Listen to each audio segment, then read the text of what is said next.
Otro para ti, 7 menos 20 de la tarde, aquí seguimos en directo. Y como decíamos antes de irnos a publicidad, vamos a saludar a nuestra siguiente invitada. Ella es la delegada del Gobierno contra la Violencia de Género, Victoria Rosell. Delegada, muy buenas tardes. Buenas tardes. Muy buenas tardes. Gracias por acompañarnos. Gracias. Bueno, la primera pregunta yo creo que es obligada, ¿no? Nos lo contaba antes nuestro compañero Roberto, ese aumento de la violencia de género en Canarias, o al menos que no baja, ¿no? No conseguimos eliminar esa lacra. Bueno, ha aumentado en La Palma con la crisis del volcán, como con todas las crisis, las peticiones de ayuda. Y también en Canarias lideramos las llamadas al 016. No es lo mismo que se incremente la violencia que se incremente la verbalización, las peticiones de ayuda, que son el primer paso de salida de la violencia. Para nosotras es muestra de un buen trabajo que se está haciendo en las instituciones canarias y también con el 016, porque verbalizarlo, pedir ayuda es el primer escalón para salir. Vamos a cuantificarlo, vamos a conocer la cifra. ¿Cuánto se han incrementado esas peticiones de ayuda en la isla de La Palma, Rita? Se ha incrementado y esperemos que un día podamos decir que están a cero esas peticiones de ayuda, porque el volcán está haciendo daño de múltiples formas y también en la violencia de género. Atento a los datos, porque en lo que llevamos de volcán, esa violencia de género en la isla de La Palma se ha incrementado de forma general en más de un 50%. Desde el 112 y desde el 016 se alerta, se están recibiendo más llamadas por celos y por controladores y por malos tratos. Fíjense, porque solo en el mes de septiembre, cuando entró en erupción el volcán, cuando comenzó todo, se registraron 72 llamadas al 112. Una cifra alarmante, porque si se fijan en los datos que les vamos a mostrar a continuación, es la más alta de los últimos 3 años. Si comparamos con el año 2020 y con el año 2019, ese número de llamadas ha ido en aumento, y tan solo en el mes de septiembre. En el año 2020 se registraron 39 llamadas de este tipo al 112 y en el año 2019 se registraron 26. En este pasado mes de septiembre, 72. La violencia de género en la isla de La Palma se había incrementado en un 84%, y por desgracia este drama no cesa. Desde el área de igualdad del Gobierno de España se están incrementando los medios, las ayudas para estas mujeres en la isla de La Palma, que ahora más que nunca lo necesitan, porque desde el área de emergencia del Gobierno de Canarias se ha activado hasta 27 veces el protocolo de emergencia para mujeres que hasta inicio del mes de noviembre estaban en Canarias y en la isla de La Palma en un área de peligro, en peligro inminente. Hay que concienciar esas cifras, hay que dejarlas en cero. Desde ayuntamientos, por ejemplo, como el del Paso, en la isla de La Palma, se ha llevado a cabo una importante campaña de concienciación para que esto finalice. Una campaña que se ha hecho con testimonios de mujeres que han sido y que están siendo maltratadas en la isla de La Palma. Una cruda realidad, y no sé si atienden y lo pueden ver desde sus pantallas, pero fíjense en este mensaje: nada es igual que antes. El volcán no arrasó mi casa, pero sí mi alma. Vuelvo a convivir con mi maltratador. Un mensaje duro, pero sobre el que hay que concienciarse para que la violencia de género termine, que acabe. Eso es lo que deseamos todos.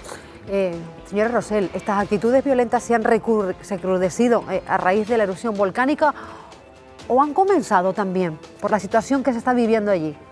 Es difícil generalizar, pero es interesante precisamente analizar todas las crisis con ese enfoque de género, por el cual, bueno, pues en el estado de alarma dijimos, confinarse en los domicilios nos va a salvar la vida, sin duda, pero siempre tienes que tener en cuenta a quienes están sufriendo violencia de género, precisamente donde los demás nos sentimos seguros. Entonces, esa norma general no es tan general si no tiene en cuenta esto. Y con La Palma ha pasado un poco lo mismo. Los realojos no pueden ser indiscriminadamente familiares sin precisamente separar y ayudar a verbalizar y autoidentificar violencia a las mujeres que lo están sufriendo. Estábamos hablando, señora Rosell, ¿no?, de que en épocas de crisis, nos lo decía antes, ¿no?, siempre aumentan. Pasa con el volcán, que es el ejemplo perfecto, pasa también, por ejemplo, con la pandemia y con la crisis económica de 2007, ¿no?, también pasó. Exactamente, ¿cuál es la razón?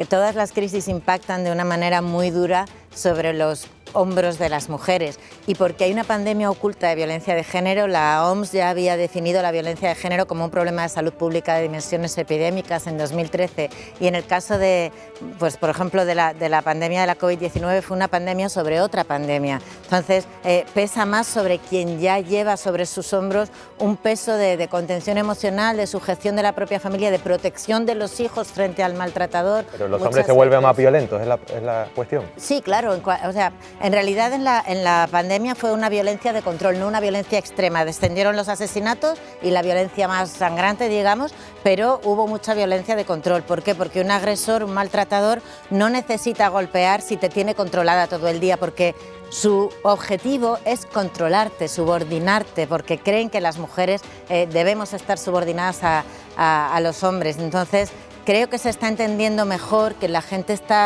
y los medios están mandando buenos mensajes desde que la gente ha entendido que no es una violencia física, que no es matar, que mucho antes has controlado, incluso desde muy jóvenes, el móvil, las salidas, el modo de vestir, y eso manda un mensaje claro de primacía del varón o de subordinación de la mujer, y esa es la raíz cultural de la violencia.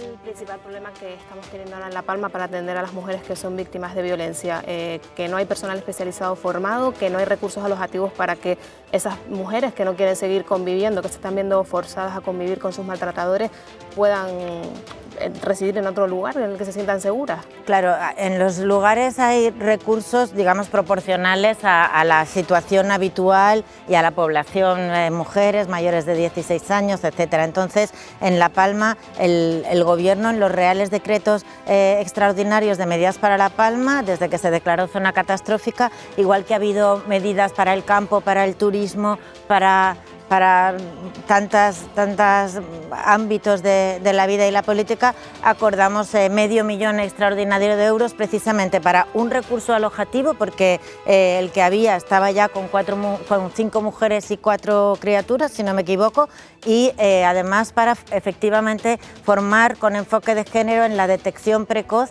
a los y las psicólogos y psicólogas que estaban allí interviniendo. Entonces allí había pues una especialista o pocas especialistas, y se quería hacer una formación express para que pudiera formar un equipo apto para detectar, y que precisamente en las labores de realojo, de contención emocional, de atención psicológica tan vitales en estos casos se realizaran partiendo de esa realidad de poder detectar a las víctimas de violencia y a sus hijos e hijas, claro.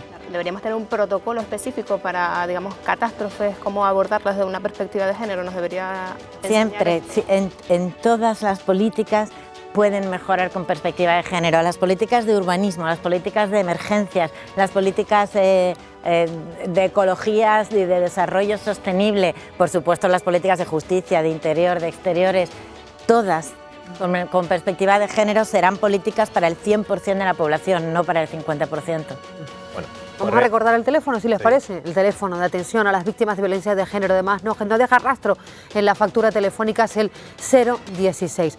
Bueno, pero seguimos con más asuntos también, sí, ¿verdad? Aprovechando que tenemos a la señora Rosell con nosotros, nos gustaría hablar de un tema que le afecta a usted, que ha sido protagonista en los últimos días, y es esa decisión del Tribunal Supremo de ratificar la condena de prisión para el juez Salvador Alba por conspirar contra ella misma, contra la jueza Victoria Rosell. Cuéntanos, Willy. En noviembre de 2015, el juez Alba pide por petición propia sustituir a la jueza Victoria Rosell en el juzgado de instrucción número 8 de Las Palmas de Gran Canaria. Rosell lo dejaba porque había sido elegida diputada nacional. Uno de los casos que llevaba ese juzgado era un presunto delito cometido por el empresario Miguel Ángel Ramírez contra Hacienda. Alba habla con el abogado de Ramírez y le pide tener una reunión con el empresario. En esa reunión, que se lleva a cabo en marzo de 2016, Alba lo que hace es pedirle a Ramírez documentación que pudiera vincular a la pareja de Victoria Rosell con Ramírez. A cambio, Alba se comprometía a declarar nulas las actuaciones contra Ramírez, contra el empresario gran canario. Pero ¿para qué quería Alba esa información? ¿Para qué quería? ¿Qué iba a hacer con esa información? Pues bien, lo que iba a hacer era utilizarla en contra de Victoria Rosell. y además también para incrementar las posibilidades de que se admitiera a trámite una querella que había presentado José Manuel Soria contra la jueza Victoria Rosell. Alba ha sido condenado a 6 años y medio de prisión y a 18 años de inhabilitación por delitos de prevaricación, cohecho y falsedad en documento judicial. Pero claro, nosotros después de todo esto nos hacemos dos preguntas. Tenemos dos incógnitas que nos gustaría aclarar esta noche. Una de ellas es ¿por qué quería el juez Alba arruinar la carrera y la vida de Victoria Rosell? Y la otra, ¿qué presunto pacto tendrían el juez Alba y José Manuel Soria? No son algunas de las dudas, aunque nos surgirán muchísimas más, señora Rosell. La primera es, ¿qué siente usted cuando se entera de esta noticia, de que el Tribunal Supremo ratifica la condena? Bueno, es complicado porque por un lado satisfacción y por otro lado se te vuelven a venir encima pues todos los sufrimientos tuyos y sobre todo los de tu entorno. Pero por encima de todo creo que prevalece, y es lo que nos hace seguir adelante, que además de la pena que habéis dicho, que han dicho en la entrada, 6 años y medio de prisión y 18 de inhabilitación, las 6 palabras mágicas para la ciudadanía canaria son con pérdida del cargo que ostenta. Nunca le va a hacer esto a nadie más. Por eso para mí es muy importante que se haya confirmado íntegramente la condena y haber conseguido demostrar la verdad, que fueron todas esas falsedades con la toga puesta, manipulándolo todo para sus propios fines. La veo que habla con alivio. ¿Realmente cree que se ha hecho justicia? Sí, hemos demostrado la parte que podíamos demostrar. También hay que medir tus fuerzas porque ha habido más personas cooperando contra las cuales era ya imposible apuntar a todo el mundo. También es verdad que yo he tenido que hacer esto y el Ministerio Fiscal podría haber o podría pensar en otro tipo de consecuencias siempre que los delitos no haya prescrito, pero creo que nuestra parte la hemos hecho. Al principio el Ministerio Fiscal ni siquiera me veía como víctima y de ahí a pedir más de 13 años de prisión, aunque se le impusieron 6 y medio, la Fiscalía pedía como 13 y pedir su confirmación, bueno, pues ha sido un camino duro y sí, hablo con alivio, pero no creas, también todavía con algo de dolor, porque ha sido muy duro. Señor Rosell, la sentencia es firme y ahora entraremos en la siguiente fase, que sería su cumplimiento. ¿Cómo va ¿Cuál es el procedimiento que debe seguir y cómo va? Porque pues, que se sepa, ya se ha notificado, por ejemplo, la sentencia al Consejo General del Poder Judicial, que es quien al fin y al cabo va a decidir, digamos, la expulsión definitiva de Salvador Alba de la carrera judicial. Eso no me consta todavía, sería a mi entender precisamente el siguiente paso. Sí que se ha notificado del Tribunal Supremo, el Tribunal Superior de Justicia de Canarias, que es el competente para la ejecución. Nosotros podemos pedirla, quizá la pidamos porque tiene consecuencias civiles que tienes que pedir, pero efectivamente creo que lo siguiente será que el Consejo General del Poder Judicial se reúna, que no sé si al ser esta semana con 2 festivos se tendrán permanente el jueves y simplemente ejecute la sentencia. Aparte que tiene suspendida una cosa disciplinaria que también se pedía su expulsión por el Ministerio Fiscal, pero simplemente esto es ejecutar la condena, expulsarlo de la carrera judicial y después ya pues sí, él intentará hacer todo tipo de artimañas como llevan teniendo toda la vida y todo el proceso, pero lo previsible es que entre en prisión después de ser expulsado de la carrera judicial. Usted decía hace un momento cuando hablaba de este caso, ¿no?, que bueno, le queda la satisfacción de que no lo va a volver a hacer pero claro, a la ciudadanía sabe lo que nos queda y se lo preguntó a una jueza. Si esto no se da más a menudo, esto realmente, porque usted sabe el cauce que ha podido seguir, sabía cómo podía encauzar esto, pero lo que nos están viendo, incluso yo, pues mire, yo no sé, yo no sabría cómo actuar contra un juez. Y lo que me da la sensación ahora, después de ver este caso, Victoria, es que puede haber mucha confabulación para una sentencia o para otra.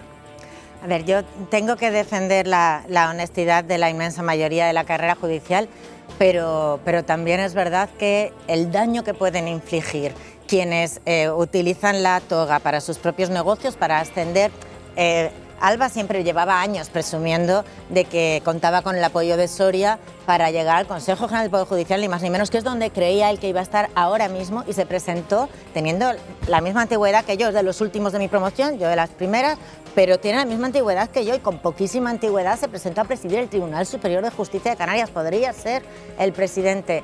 ¿Cómo? ¿Siendo el mejor magistrado? No, ni mucho menos, siendo probablemente el peor de todos, como ha quedado demostrado, pero sin embargo con estas componendas a las que se prestan pues políticos también poco ejemplares como Soria. Entonces yo entiendo que a la gente le dé miedo, por eso también mi deber no era solo escapar y que se archivara lo mío, las mentiras, sino perseguir lo que habían hecho ahora. Es verdad que ver a un juez falsificar documentos oficiales y falsificar pruebas es algo que a la gente le deja... Imagínese la imagen que queda... La reputación de la justicia sale reforzada, debilitada o indiferente. Yo creo que cuando apartamos a una oveja negra de lo peor de la justicia debería salir reforzada, siempre también que todos los demás lo vean como una buena noticia, como que haber sacado a la luz esto es bueno. Entonces yo lamenté mucho que las primeras reacciones del presidente de la Audiencia Provincial, que también sale en la grabación y está claro que sabía lo que iban a hacer y que en algo encubrió lo que pasó. Triste. Claro, exacto. A mí me parece que ahí se dejaron llevar por el corporativismo más rancio y que la gente no piensa que esto sea triste. Es triste que se haga, pero no que se condene, al revés, que se condene es una buena noticia porque se está condenando a un juez por los propios, porque fue intolerable y lo más sucio que se puede hacer siendo juez lo que hizo. Bueno, pues Victoria Rosell, enhorabuena por esa sentencia, nos alegremos que esté mejor, que esté algo más aliviada y espero que esta historia que usted ha sufrido pues no se vuelva a repetir. Sí. Eso es lo importante. A cerrar esa etapa y a seguir, ¿no? Gracias a todos. Gracias Bueno. a nosotros.